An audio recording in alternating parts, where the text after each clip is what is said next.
Here's the Honda RUCKUS 2005 cylinder head right here after I have decked it or flattened it, as you've seen in previous videos. Now this right here is a straight edge, and it's kind of a really neat looking ruler, because this is what American school kids use if you've never been to America. But this one is interesting because it's got the name Lola on the back, and Lola was my grandmother, and it has her maiden name, and she was born in 1902 and she died at 88 years old. So this ruler has got to be over 100 years old. And you can see it's with the older rulers, we really made good things back then. It has a small steel strip that runs across here. In order to make sure that the deck is flat, and it can be varied. Remember that the Japanese or whoever build these spend a lot of money on the dies and the molds to make these, and after every so many thousand parts that come out, the die malforms a little bit. That's why we have gaskets on things to make up for that. That's a new gasket right there.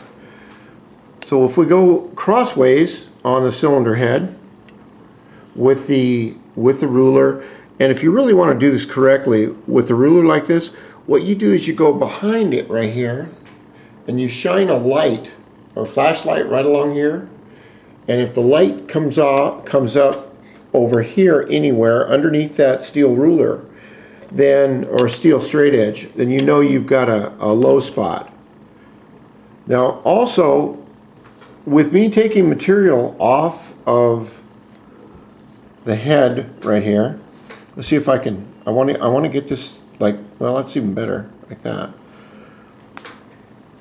Taking material off the head actually makes the piston area a little tiny bit smaller.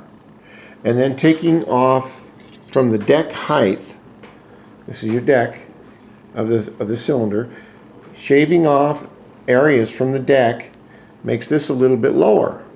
Now when we talk about our piston right here, our piston has got a fixed up and down motion, which means that if I take material off of the cylinder head, the piston is still going to come up to the same height, which will be higher than this. And you can get away with doing a little bit of work on the cylinders, but you don't want to go too massive. Now what I've done here is I've taken my 1500 grit and I've gone over where I think is enough to deck the cylinder here. I still have a small spot right here which is low, a little bit low. That's no problem. You can see a little bit of the outline where this is where the indent from, this is a steel gasket, and it's covered by a kind of a rubberized thing. It's really kind of a neat thing. All right, let's go to the next video.